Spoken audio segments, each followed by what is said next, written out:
श्री शिवाय नमस्तुभ्यं भक्तों। जय श्री कृष्णा। स्वागत है आपका हमारे YouTube चैनल प्रियंका शास्त्र ज्ञान में। भगवान भोलेनाथ की कृपा हम सब पर सदैव बनी रहे। भक्तों, आज के वीडियो में आप सुनेंगे निर्जला एकादशी व्रत कथा।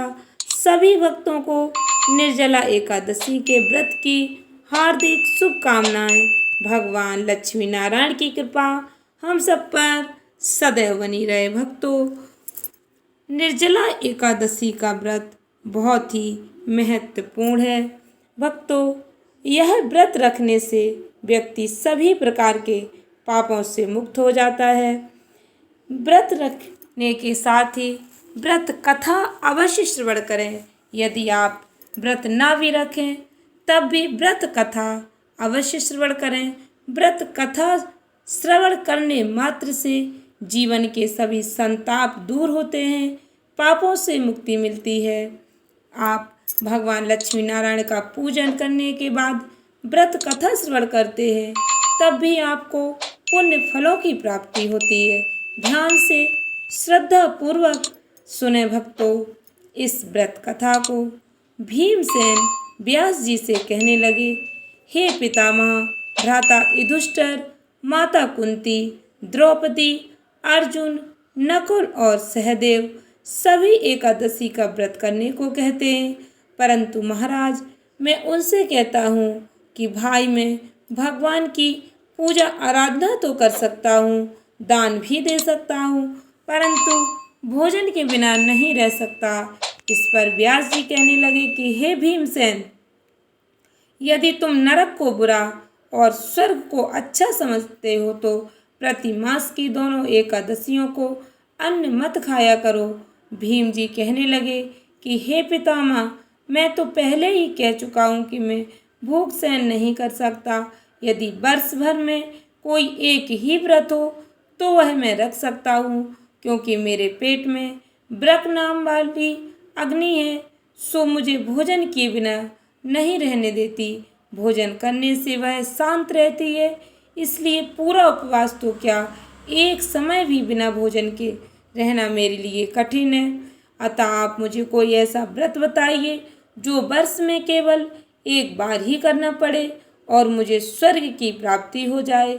श्री व्यास जी कहने लगे, हे पुत्र, बड़े बड़े ऋषियों ने बहुत शास्त्र आदि बनाए जिनसे बिना धन के थोड़े परिश्रम से ही स्वर्ग की प्राप्ति हो सकती है।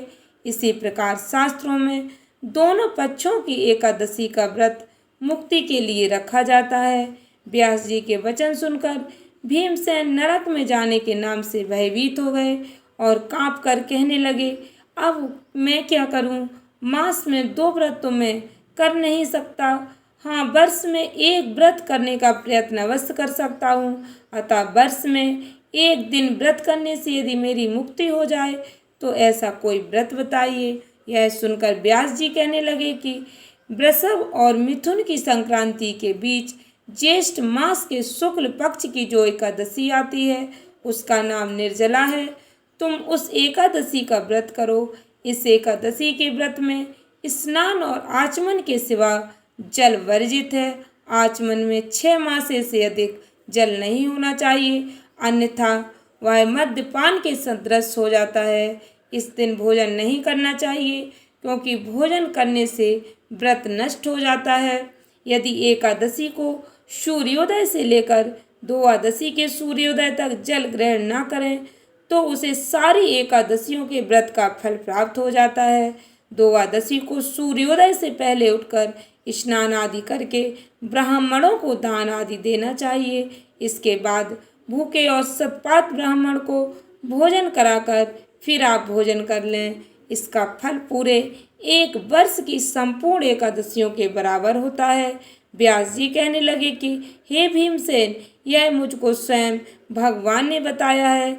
इस एकादशी का पुण्य समस्त तीर्थों और दानों से अधिक है।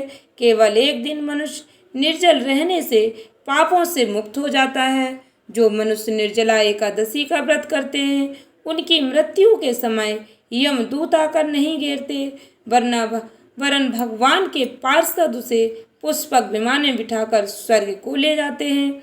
अतः संसार में सबसे श्रेष्ठ निर्जला एकादशी का व्रत है, इसलिए यत्न के साथ इस व्रत को करना चाहिए। उस दिन ओम नमो भगवते वासुदेवाय मंत्र का उच्चारण करना चाहिए और गौ दान करना चाहिए। इस प्रकार व्यास जी की आज्ञा अनुसार भीमसेन ने इस व्रत को किया, इसलिए इस एकादशी को भीमसेनी या पांडव एकादशी भी कहते हैं। निर्जला व्रत करने से पूर्व भगवान से प्रार्थना करें कि हे भगवान, आज मैं निर्जला व्रत करता हूँ या करती हूँ, दूसरे दिन भोजन करूँगा या करूँगी।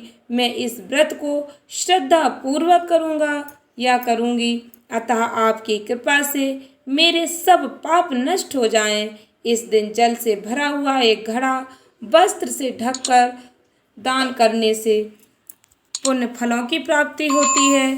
स्वर्ण दान करना भी अति उत्तम माना जाता है। यदि आप स्वर्ण दान नहीं कर पाते तो इस दिन जल से भरा हुआ एक घड़ा वस्त्र से ढककर दान करना चाहिए। जो मनुष्य इस व्रत को करते हैं उनको करोड़ फल सोने के दान का फल प्राप्त होता है, और जो इस दिन यज्ञ आदि करते हैं उनके फल का तो वर्णन ही नहीं किया जा सकता।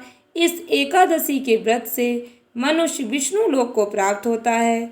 जो मनुष्य इस दिन अन्न खाते हैं वे चांडाल के समान हैं, वे अंत में नरक में जाते हैं। जिसने निर्जला एकादशी का व्रत किया वह चाहे ब्रह्म हत्यारा हो, मद्यपान करता हो, चोरी की हो या गुरु के साथ द्वेष किया हो, मगर इस व्रत के प्रभाव से वह स्वर्ग को जाता है।